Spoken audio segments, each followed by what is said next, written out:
must unite what has been set asunder. We are TFR. Truth Frequency Radio.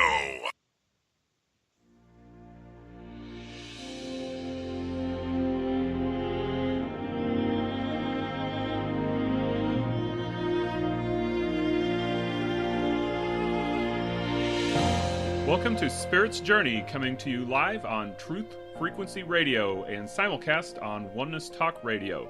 Your hosts are Patrick and Catherine Andrews. Join us each week as we explore a wide range of metaphysical topics such as dreams, astrology, intuitive readings, and life purpose. You'll receive practical guidance so that you can live your most awesome life. Learn more about what we do at intuitiveschool.com and connect with us on Facebook at Spirit's Journey Radio.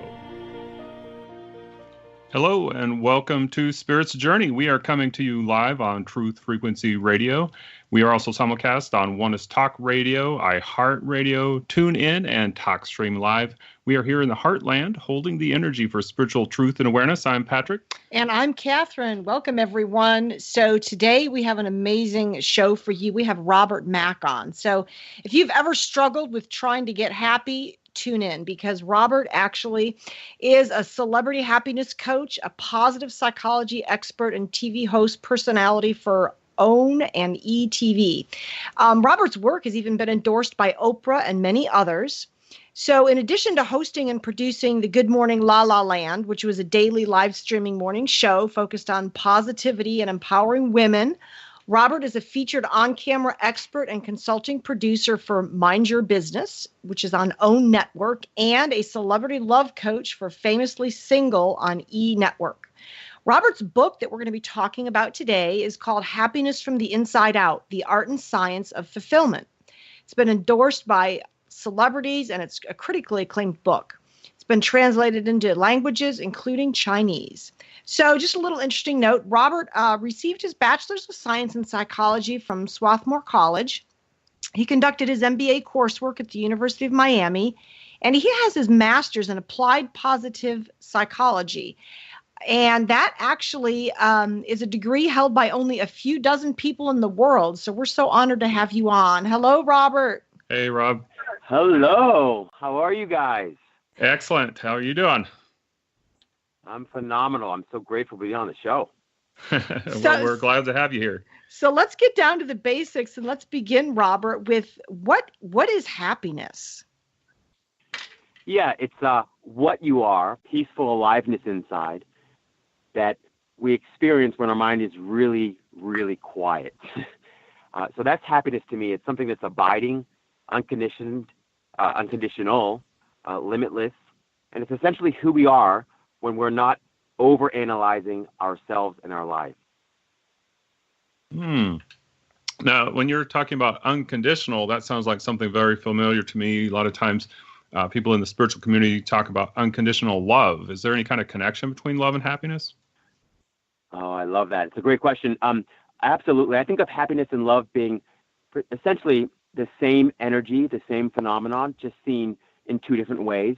And so for me, love is really your happiness shared. When you're deeply tapped in, tuned in, turned on, and you're feeling happy and fulfilled and blissful, you share that happiness and bliss with people, all people, indiscriminately, unconditionally, without an expectation of reciprocity or reward. And so for me, happiness and love are the same thing. When I'm at home by myself, I call it happiness. When I'm out in the world, sharing my happiness effortlessly, I call it love. Wow. So is this something that just happens spontaneously? Especially in the media, we hear this kind of a talk of like falling into love. It's like it just says something that happens to you. It's beyond your control. So is there something that we can actually do to cause happiness? Do we have some control there? Yeah, it's such a great question. And, positive psychology has a lot to say about that. And, it's a brand new science. And most of what they say is, look, happiness isn't something that you find through success, right? You don't find it through more money. You don't find it through better health. You don't find it by having a family and kids necessarily. And when you go beyond positive psychology and you begin to dive more deeply into the experience of happiness, I call that spirituality. When you do that, you discover that happiness isn't something that's caused as much as something that you get in the way of simply by thinking too much. And so when you are lost in your over-analyzing, over-worrying, obsessively, compulsively thinking mind, you say that you're unhappy or you're worried or you're concerned. But when you let those thoughts go and you simply sink down, drop down into that felt sense of happiness that you are, the peaceful aliveness that you are, then you call it happiness. But happiness isn't something that's caused as much as it's something that you kind of get in the way of.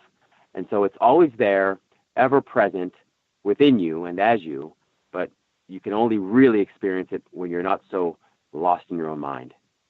Oh, I really love that. So you're talking about that just the busyness in our mind gets in the way of our happiness. And that's really in line with what I teach people in terms of learning how to use their mind to create the things that they want in their lives, whether that's happiness or career or greater health or whatever it is that people are focusing on.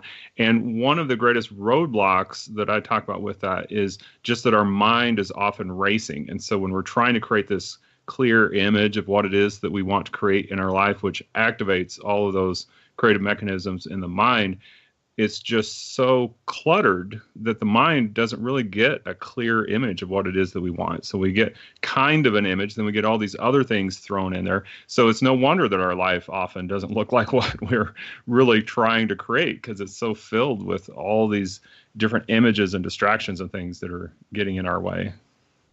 Wow, that's precisely it. That's a beautifully profound point that you make there. And I just want to underscore that, because we do know from thousands of studies conducted around the world, but particularly at places like Penn and Harvard, that the happiest people are also the most creative.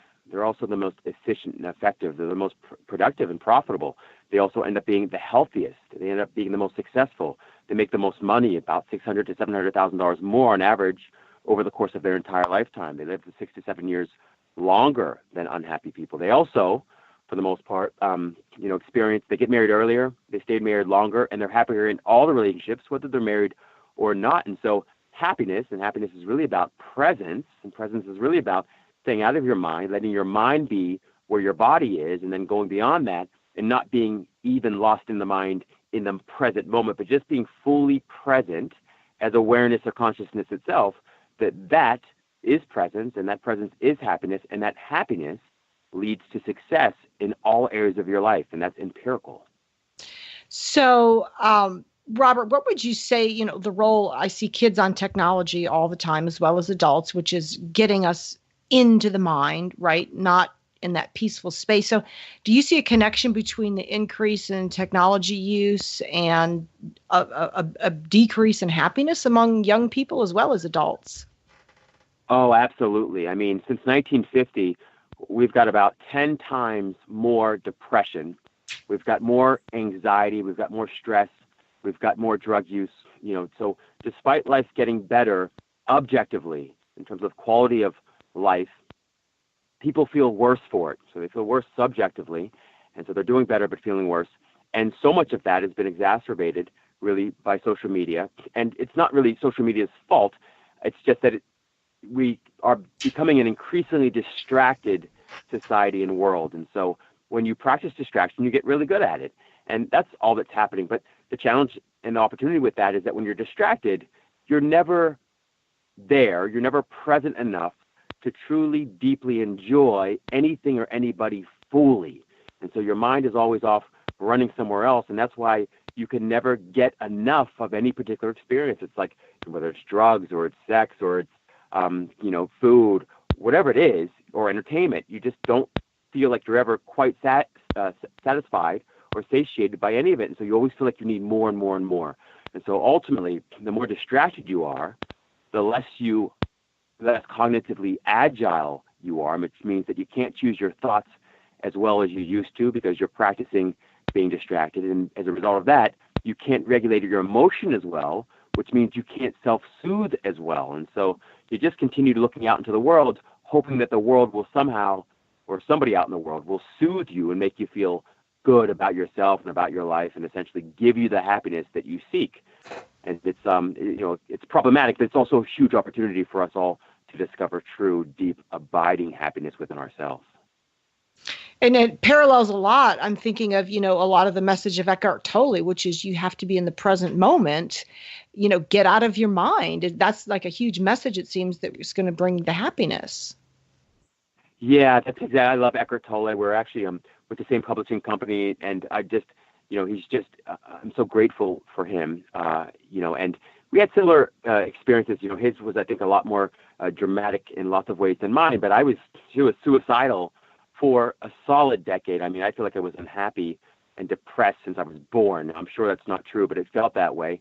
And that depression and that suicidal ideation eventually led me to research ways to kill myself. I decided I would slash my wrist, and I remember going into the kitchen and getting the kitchen knife and beginning to dig in. And at that moment, my mind got very quiet, and I felt this peace and this joy and this love just wash over me for no good reason. It seemed to be uncaused.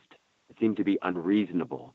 And I didn't know it was because my mind was quiet in that moment. I just thought it was divine intervention, which it was.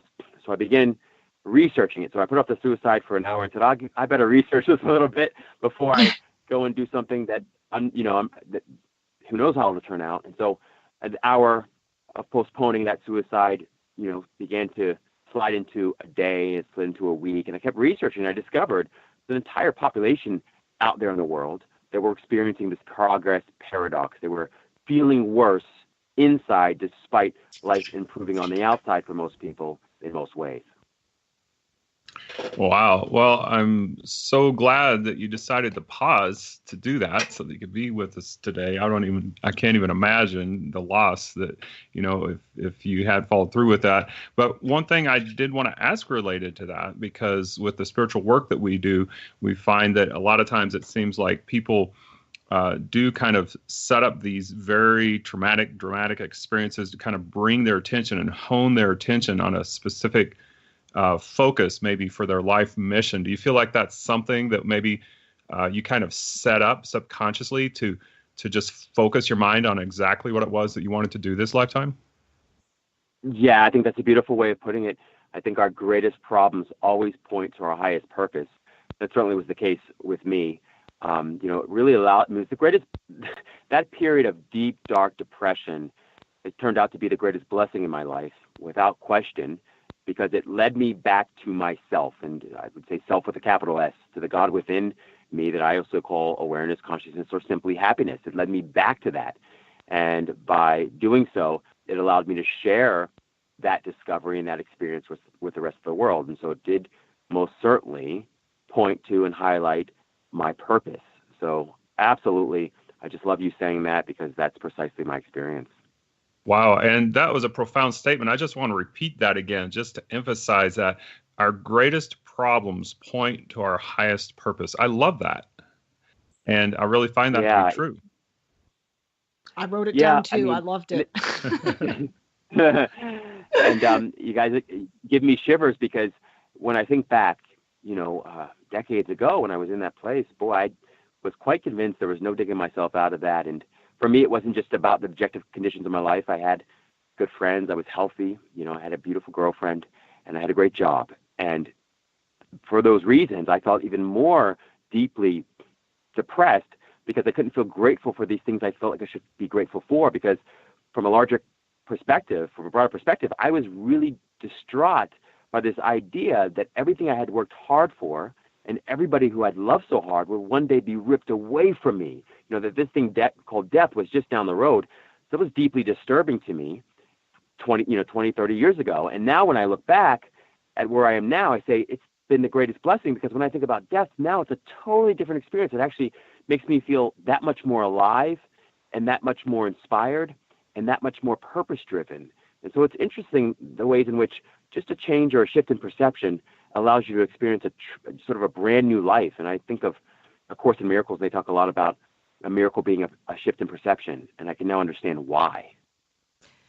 That's awesome, Robert. And so I was thinking, I know a lot of people, like Patrick was saying, we create these, crises in our lives as kind of a wake-up call. And a lot of people respond to it, like your story, and they change, and then, they move on. But a lot of people that crisis is just too overwhelming, and they aren't able to respond to it, to use it as a wake-up call. And so what would you say to the people who are like in the middle of a crisis? How can they get to use that crisis to turn themselves around like you did? I mean, you had that beautiful experience of the quietness. So what would you suggest to people who aren't getting that moment, to shift?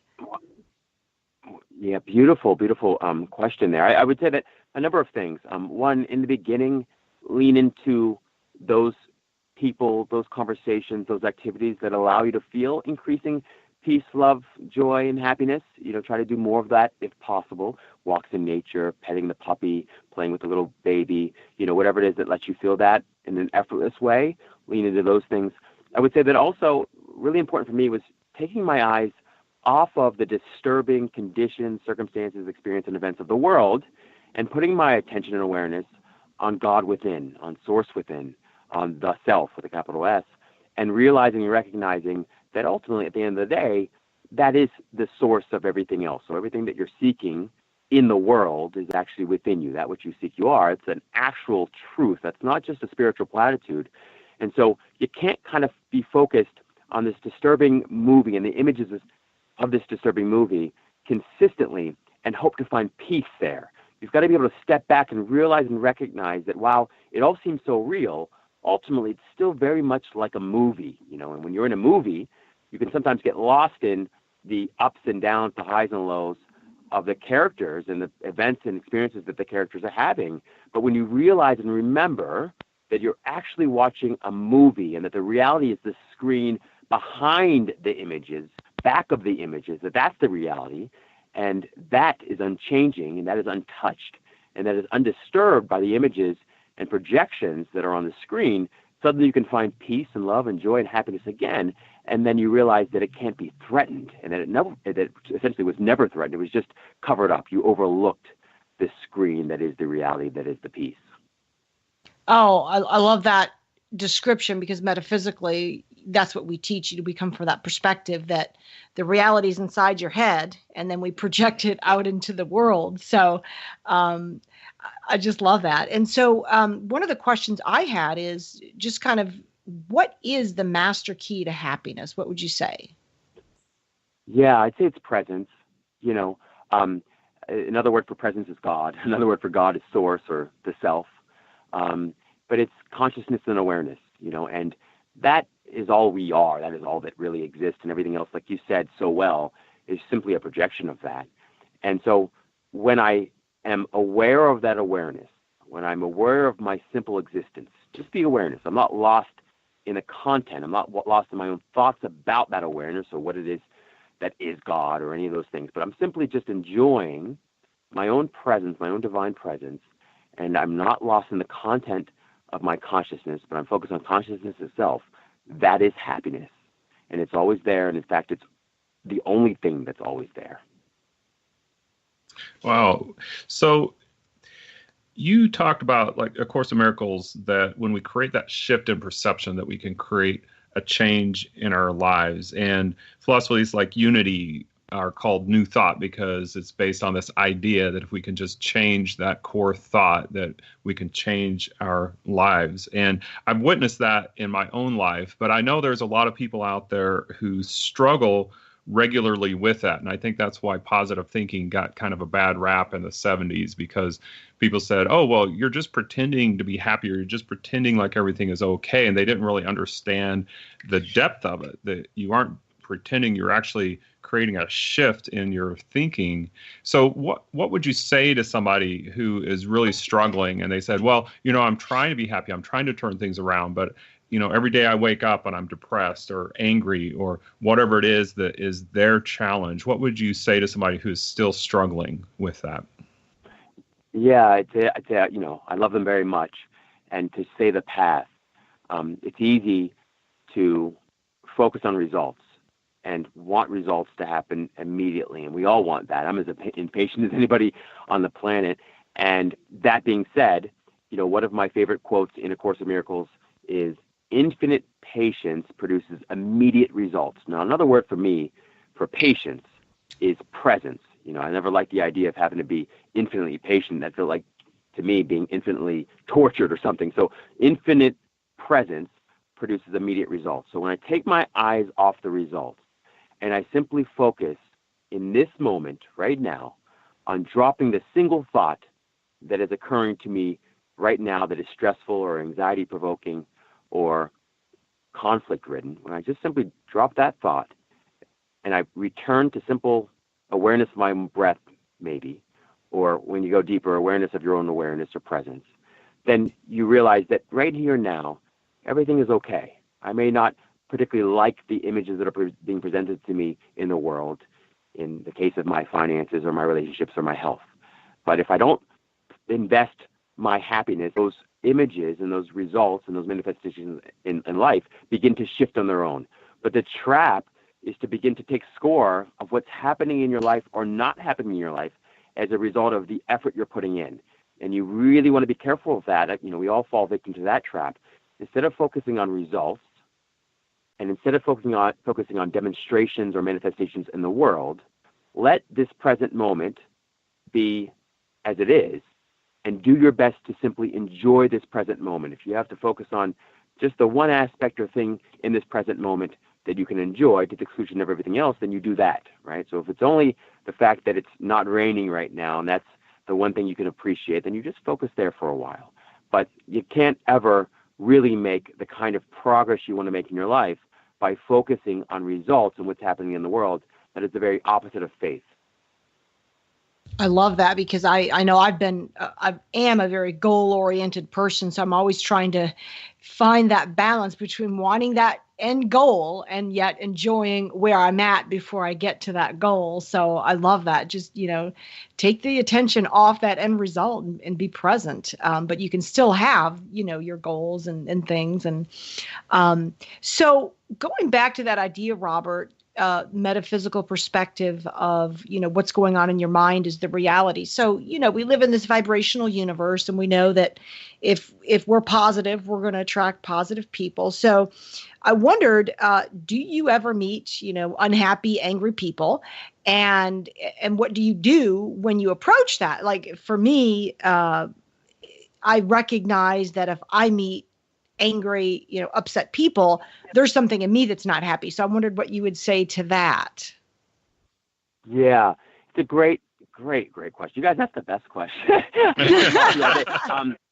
Really, you do, and they're heartfelt. I can feel that. So, well, in the beginning, like everyone else, I had knee-jerk reactions, and I would become so disturbed and unsettled, and I would suffer from this experience I had with this person forever, for days or whatnot. And then over time, as you begin to go inside yourself, you begin to notice that when you're angry or upset or whatnot, that underneath that is really sadness, and underneath that is basically unfulfilled expectations. And you just keep diving down, and you suddenly realize that the person who seems to be so angry at you, for instance, is actually deeply sad on the inside, and they're seeking their power and their happiness outside of them, and they're trying to do that maybe by getting mad at you or somebody else. And so for me, the first thing is just to realize and recognize what's actually happening within them, and to not personalize it. You just happen to be the closest target, so they take it out on you. That's one thing I do. The other thing I do, I just optimize for presence.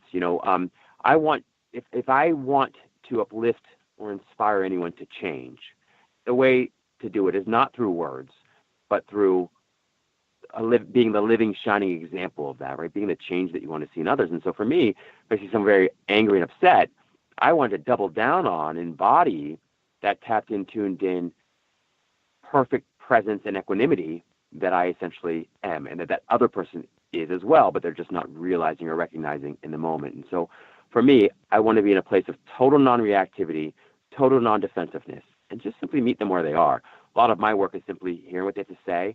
I will, without judgment, repeat back what they said in my own words, and I will ask them if I heard them correctly, and then I would simply validate, normalize, empathize. Essentially, that means, boy, if I were you, and that means if I was experiencing what they're experiencing in their mind, in their body, if I had their upbringing, if I had their parents, if I had all the experience they had in their life, I would be thinking, feeling, speaking, and acting exactly the way they are.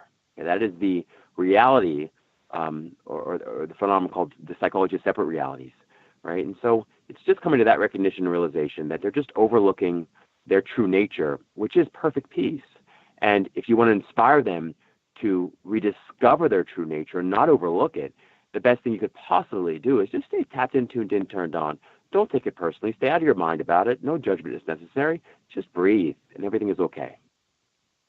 Wow, that's awesome. And that goes right along with things that we often share with people, because I loved what you said about everybody wants things fast. And when you're developing the mind, you're cultivating your consciousness, cultivating that deep, spiritual, peaceful consciousness. It takes time and it takes effort. And I love what you were saying about focusing on breathing. I was thinking also that's one reason why throughout history, people have used meditation techniques.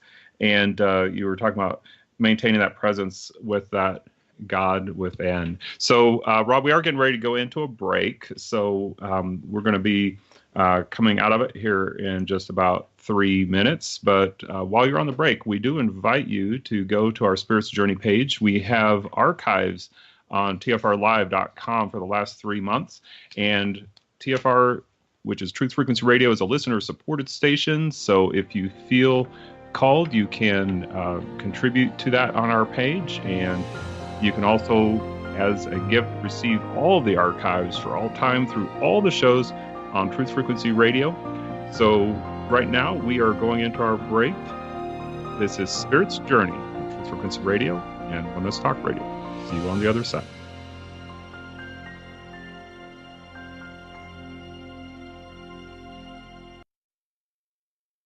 This is Truth Frequency Radio. No hate, no hype, no fear. Real people, real radio.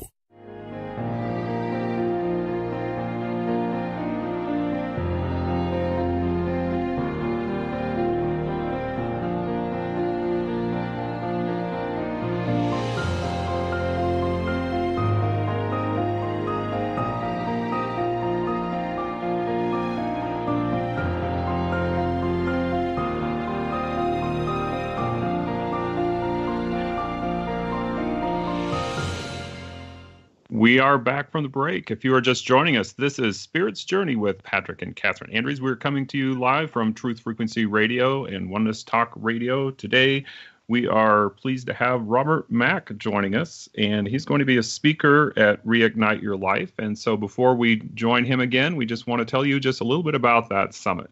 So the Reignite Your Light Summit, if you are enjoying Robert, you're going to want to see him in person. He will be one of the presenters June 22nd through the 23rd in Fort Lauderdale, Florida. In addition to Robert, there's going to be 7 other amazing visionaries, some of whom we have had on our radio show, like Dee Wallace, Dan Millman, Amber Lillystrom, and a whole host of other great speakers. So this is a weekend that's different than your typical workshop weekend. This is an event for people who really want to transform. So it's about releasing limiting thoughts and beliefs. It's about discovering why it's important to listen and being willing to follow your inner calling. It's about living the light that we truly are. Experience abundance and passion in your life. So imagine being surrounded by people like Robert Mack, Dee Wallace, Kelly Kucha, all these great people. You're just going to be like enveloped in this awesome energy and all the work that these presenters have done to get where they're at in their life. You're going to be in that energy. So it's just going to be an amazing weekend. Patrick and I will also be there for Spirits Journey Radio.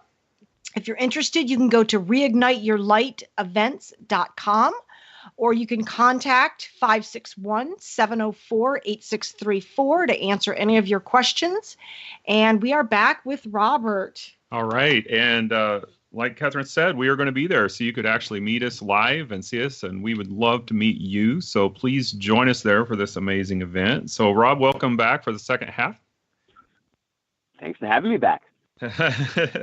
So I wanted to ask, sometimes you described happiness as the greatest success. Could you describe that a little bit? Yeah, so, the one truth I feel very much I've lived is that the only reason we want to achieve, accomplish, or acquire anything in the world is because we think we'll feel better for having achieved acquired or accomplished it, right? And so for me, that's what happiness is, and that's why it's not just for me, it's the point and purpose of life, the whole meaning and end of human existence. Because when I'm truly, deeply, authentically happy, I want nothing else, right? It's fulfillment itself.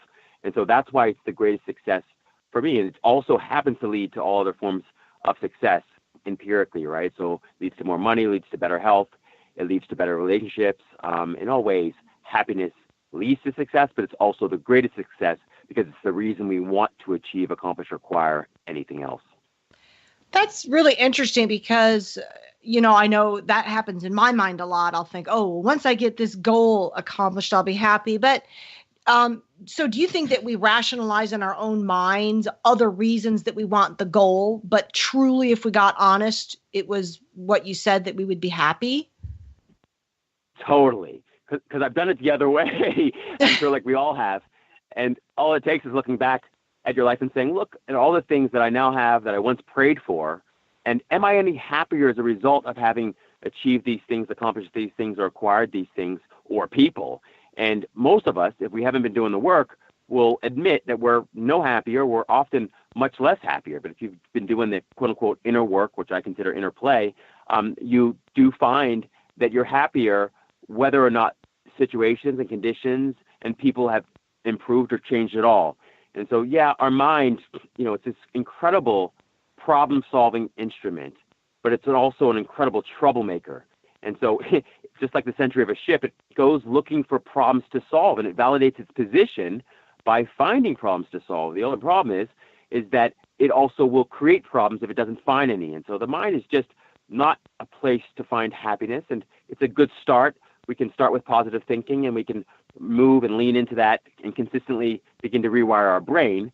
But at some point, even positive thinking can become tiresome and a problem in itself because it feels like it's something you can never let go of. You have to always maintain. And so that's why, for me, I've discovered that not thinking and simply enjoying people and conditions and circumstances as they are is not only true happiness, but it also leads to improvements in my life, in all areas of my life. And so, Robert, what about, though, when we have a goal, it's not like a self-serving goal. What about one that's related to humanity? Like, we want to make the world a better place for people. Would you also say that that's just the same as any other goal that we could have, like wanting more money, that it's really underneath that is we want happiness? I love that question. I would say that in some ways it's a pure goal. And that being said, it's also self-serving, right? So if we didn't think we'd feel better ourselves for the sacrifice we're making or for the ways in which we're improving other people's lives, we wouldn't be interested. And there's nothing wrong with that. We're always going to be self-interested. But, that can be what we call, subtle ego. And lots of us in the religious spiritual space, we can sometimes get caught up in wanting to improve the world. And that's beautiful and wonderful in and of itself. But not also realizing, recognizing that we want to do that because in some ways it serves this sort of subtle ego that continues to persist. And so I think the greatest way to help the world is to be deeply, truly happy. The world, more than anything else, needs truly, authentically happy people. When you're happy, you give what you give from a place of total love and no expectation of reciprocity or reward at all, not even the ego stroke. Right? And you don't do it because you think you're helping a beggar. You're doing it because you're sharing with a friend, and it gives you joy to share with a friend. It's like the analogy of being a rain cloud. You fill yourself up with so much peace, love, happiness, and bliss that you can't help but share that bliss and shower down that bliss and rain down that bliss and love on the entire world indiscriminately, simply to relieve yourself of the burden of bliss. And that's a closer, for me, sort of a way of explaining or sort of both love and help. Wow, I really love that. Be deeply, truly happy, because if I mean, if everyone thinks about this, it makes so much sense, because when you're happy, it's easy to love people. It's easy to let things just kind of roll off if somebody has a momentary indiscretion or something like that, where, maybe they accidentally hurt you, and, you don't just immediately assume that they're intentionally trying to hurt you, because people make mistakes and we make mistakes. Everybody makes mistakes.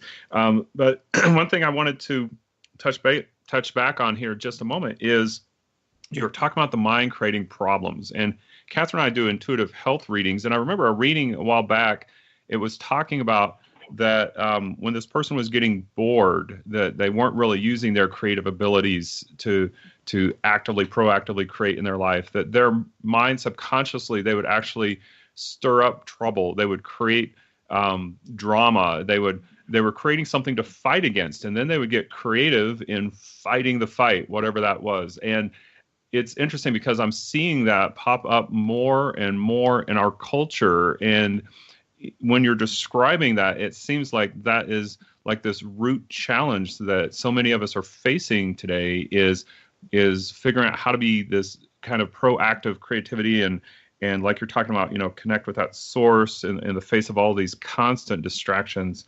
And so can you speak to that just a little bit? Yeah. So for a long time, there was a myth that the most creative works of art or technology came from misery and from deep brooding and from unhappiness. And, science has done a great job of overturning that myth and proving that we come up with our most creative solutions and our greatest works of art when we are quiet inside, when we're simply experiencing or enjoying ourselves in the moment. That's why often you have the greatest insights or ideas when you're in the shower, when you're going for a walk, or when it seems to be most inconvenient. The cell phone's nowhere around. There's nothing to write down this great idea or concept onto, so you just are left with it in your head. And so, yes, you're right. Ultimately, that we try too hard often. We try too hard to be successful. We often try too hard to be happy. We try too hard to come up with creative solutions. And you can often do the world and yourself no greater a service than simply relaxing and letting God, source, spirit, the universe work through you, And so that's really the challenge and the opportunity, is to learn how to be a transparency, to be God's pencil, God's microphone, God's flute, so this divine music can flow through you unimpeded. And you do that best by simply learning to enjoy your own aloneness. And it can be a little tough at the beginning, because the mind wants to convince you that you should be doing X, Y, or Z, or wants to convince you that there are all these problems to solve. And I'm sure there are lots of problems in the world to worry about, but there's no reason to worry about them. And by worrying about them, you don't ever find a solution, right? So the answer and the solution are always on two different pages. They're always at two different frequencies or vibrations. So you really can do yourself and the world no greater service than simply learning to be happy and learning to enjoy your own aloneness and not let thoughts get in the way. Oh, that's so beautiful. And, something with that, when you were talking about this image of the artist having to suffer for their creative inspiration, that reminds me of this whole concept of the starving artist. And I think the same thing applies to people in spiritual professions too, whether they're a healer or a teacher. It seems like there's this notion that if you're in a spiritual field, that you're supposed to be in poverty, and that there's something wrong with earning money for what you do. And I think it's the same stereotype that is probably still somewhat pervasive in the artistic community, creative community as well, that, it's like it is that kind of an image of, like you were describing, the suffering for your creative inspiration and endeavors. And so could you talk a little bit about maybe how this relates to people in these creative endeavors, and especially in the spiritual fields, how it might help them, get into a more prosperous position in their life? Wow, love this question. So I struggle with that a lot, especially when I was young. I loved the examples of Jesus and Buddha and Lao Tzu, and they were all, ascetics essentially. And but what you notice with most of them, if not all of them, including both Buddha and Jesus, is that you would never call these individuals poor. They were Jesus, could turn water into wine, right? And he was never without anything. And Buddha too. Buddha gave up his ascetic lifestyle to, eventually that's how and when he discovered sort of this enlightenment. And so I believe in being rich in all possible ways. The greatest wealth, of course, is simply the discovery and the knowingness of your own true nature, which is nothing but true abundance. I mean, it's the greatest, it's infinite, eternal abundance, right? And so when you discover that, then other forms of abundance show up in your life over time. And so I don't believe in poverty of any kind. I don't want people to be poor in any way, and I don't believe that that's something to strive for. And that being said, for me, true abundance, true prosperity is always found within. And I mean that at the deepest level, that when you're, like we said, tapped in, tuned in, turned on, and you're experiencing your true self, which is one with God, that true self you discover is infinite, eternal richness. And that richness, when lived consistently, manifests itself in the external conditions and circumstances of your life over and over again. And so that, for me, is something to remind myself of on a daily basis, to remind everybody else of, that if you really, truly want to help yourself and help the world, let go of this idea that you have to suffer your way to happiness or suffer your way to abundance. I love that. And I love the story of Buddha's enlightenment. And in case some people maybe aren't familiar with the story of Gautama the Buddha, he actually was born very wealthy. And then when he discovered that people were suffering in the world, that bothered him a lot. And so then he went off to lead this ascetic lifestyle, which is where he just renounced any kind of pleasure or, even just very basic clothing and housing and food that tastes good, everything. And I don't know if this is accurate, but it's such a beautiful story that he was sitting there meditating during his ascetic phase, and there was a music teacher floating down the river that he was meditating beside, and he was teaching his pupil how to play some kind of a stringed instrument. And so he was giving him a lesson on tuning, and he was saying, if you tune it too tight, the string will break, and if it's too loose, it won't play. So you have to make sure that you get each string tuned just right. And that was said to be the moment where he had his flash of enlightenment, and he realized that he lived both extremes, but that the path he wanted to teach was what he began to call the middle path. And I just love that. So I never heard that story before, so that was cool. So Robert, really, I'm curious, what does a day in the life of Robert Mack look like? Like, tell us how people can find out about you, the actual work that you do with people, any practices you do. I'd love to hear a day in the life of Robert. Okay. So get ready. So it's not going to first sound that digestible probably to most people, but I found what works for me. And that's the sort of tip and trick here, is to always custom tailor anything anybody says for yourself. And so for me, my day starts sort of early. I wake up at 3:30 a.m. And that's just because of the other things that I've got going on that day, but also it's a quiet period of the day. So first thing I do is I practice the presence of God, which is the self or source within. And I do that simply by letting my thoughts go and feeling the peaceful aliveness that I am. It's just being aware of my own existence, right? Without letting thoughts get in the way. And I find that so deeply joyful. It means the most enjoyable experience. And I try to take that with me throughout the rest of the day. That's the one pervasive theme of my day. Okay. But after I have this sort of more formal moment, I'm just lying in bed. I don't have a formal sitting position or posture. I believe that the true posture is inside of you, and really it's not about the posture in the body anyway. It's about experiencing this infinite, eternal, faceless, formless awareness or life that you are. And so from there, then I do a little reading, and then I'll do a little more practicing the presence of God or the meditation. You can call it the same thing.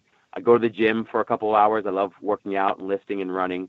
And I come back, I do a morning show, and then Good Morning La La Land. And then the rest of the day, I mostly see clients. And so I work with executives, I work with entertainers, I work with athletes, and I work with everyday people like myself, basically to help them discover ways to be happier, healthier, and wealthier from the inside out. For me, it really is all about happiness, because that for me is the master key. So yeah, that's the way I live most of my day. And I do other little media things and podcasts. I do a podcast called Man Whisperer with a friend of mine. But that's pretty much it. My book, Happiness from the Inside Out, is on Amazon. I can be found on all social media platforms at Rob Mack Official, and my website is coachrobmack.com. But yeah, for me, it's mostly about just feeling that divine presence as consistently as possible throughout the day. That's great, because I know a lot of metaphysical teachers, especially one that I really enjoyed. I can't remember his name. Wild. What was his first name? Stuart Oh, yeah, Wilde. Stuart Wilde. And he used to say Stuart Wilde. when all these people would come to his workshops, he'd say to people, "You're not here to hear the information I have. You're here because you want to be in my energy. You like my energy." And so when you were talking about your day and how a good part of it is, involved in the meditation and working out and these things for your own self, that's actually, what makes you able to, I'm sure, attract all these clients, because you put so much into you. They really want to be in that energy that you've created for yourself. That is the highest compliment ever. And of course, it takes light to recognize light. So that's a reflection of what you guys do. And I mean that truly.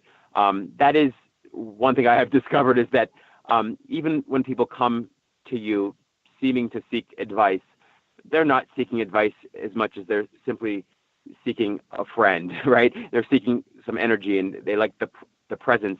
And so for me, I really try to optimize for that. I mean, it's the only thing that gives me joy, and it's ultimately the most selfish thing ever. And it's interesting you say that, because I remember having an experience where I was doing this TV show, and I didn't really speak a whole lot. It wasn't my turn to speak. And I just remember sitting there thinking, I sure do enjoy just being in the presence of God, of source, of spirit. And I'm just going to enjoy that. And I was listening, but not in a, really obsessive way. And then later I didn't really say maybe 2 words. And then everybody came up and said, "Wow, that was amazing, Rob. We so appreciate it." I don't remember exactly what you said. And I remember thinking, I didn't say anything. It was just me. And it was just, and I always thought that was just so transformative for me, because we just do get in our own way. We try so hard to do these things and to find these things that we essentially are. And it's the presence and the silence without and within that is the true teaching. At least for me it is. And I think it's the most powerful way to teach ever. It's just through presence.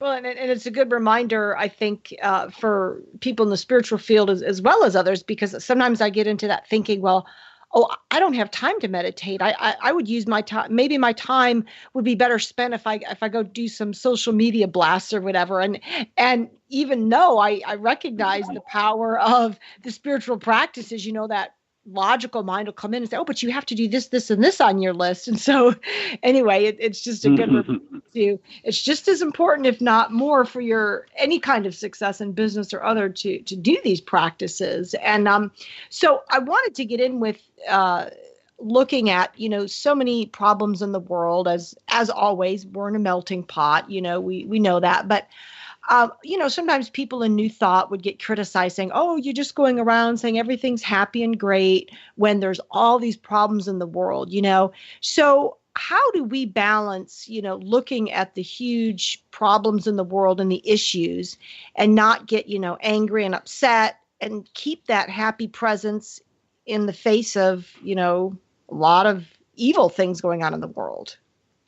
Oh, I've struggled with that one for a long time. I struggle with that one. It's such a profound question. I would, for me, you solve problems through happiness. You don't find happiness through solving problems. And when you attempt to solve problems, and you attempt to solve enough of them, you discover how poor you are at actually solving problems in some ultimate way. And also how solving problems, even the greatest of problems, even the largest number of problems, will never lead to true, deep, abiding peace, love, and happiness. And the problem is that most of us attempt to solve problems at the level of effect, at the level of the symptom. And most everything you're seeing is just symptomatic, whether it's a drug problem or a war problem, whether it's a disease problem. We're really, most of us, attacking the problem at the level of effect and not cause. And so you want to dive deep enough to discover what the true root of the problem, the cause of the problem is. And that's always consciousness itself.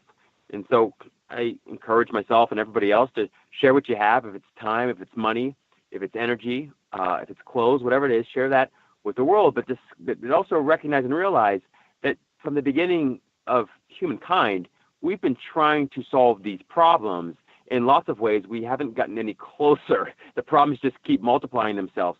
So it's like this really ugly game of whack-a-mole. You hit it and knock out a problem over here, but it pops up somewhere else. So eventually you've got to get to a place where you unplug the machine. And that machine ultimately is a mind that is convinced that happiness and that abundance and that everything you're looking for is outside of you. I mean, it's not like we have a lack of resources in the world. We don't. We don't have a lack of money in the world. We don't have a lack of food in the world. It's just that money and that food is in the hands of a very few people, and the rest of the world feels, to a large extent, starving, right? And so it's not a question of creating more resources necessarily. It is a question of getting people, encouraging people to share what they have, but they'll only share in an authentic, altruistic way if they know deep down inside they are the source itself, and that source is happiness. So that's why I call it happiness and fulfillment. And until people have that recognition, realization, you can solve problems from now until you drop this physical body, and you'll neither solve problems in a real ultimate way, and you won't find happiness and peace either. And so if you want to solve problems, put happiness and peace first, and then from that place, you'll come up with much more creative, much more innovative solutions to those problems, solutions that will ultimately address the root cause of the problem. So that's my 2 cents. That is so awesome. And what that reminds me is there was some teachings that, are actually pretty ancient. People have been working on this issue, I think, long before we had all of this technology and stuff. Because, for example, Jesus talked about seeking first the kingdom of heaven. And the way that I look at the kingdom of heaven is that it is creating that state of consciousness. So I think he was saying, just focus on developing and cultivating your consciousness and cultivating that inner peace and love, and then everything else in your life just falls into place. And I know Buddhism, maybe it's called nirvana instead of the kingdom of heaven, but it's really that same idea of cultivating that consciousness, which is just so beautiful. Oh, that's so lovely that you say it that way. And yes, I think of the kingdom of heaven as the presence of God. What is God but perfect fulfillment? No desire, no fear. What is nirvana? It's the cessation of ideas and concepts. What is that? No fear and no desire. It's simply enjoyment. And so the kingdom of heaven, nirvana, bliss, they're just states of consciousness. It's actually your true consciousness, true nature, that is free of desire, free of fear. Ultimately, that means being free of thoughts. That place is perfect peace and equanimity. Wow. Well, thank you so much, Rob. It looks like we are approaching the end of our show and getting ready to go into our final break. So thank you so much for coming on today. This has been amazing. I've got so many quotes that I wrote down what you said, Robert. Everything was so profound. I'm writing over here like a maniac. And I got to say, I love this. You solve problems through happiness. You don't find happiness by solving problems. Yeah, that's another keeper. Thank you so much. You guys are such an inspiration. Thank you. You guys inspire me. And we love having all of you with us. So please connect with us on Facebook at Spirits Journey Radio, and be sure to like our page. And we are going to be posting all of Rob's contact information. So in case you didn't get it while we were live, you will have another chance on our Facebook page. You can also study with us or get a reading with us at intuitiveschool.com. Once again, this has been Spirit's Journey. We are live on Truth Frequency Radio, simulcast on Oneness Talk Radio, iHeart, TuneIn, TalkStream Live. I'm Patrick Andrews. And check out reigniteyourlightevents.com to learn more about where Robert's going to be presenting. Have a great week. We'll see you next time. Bye for now.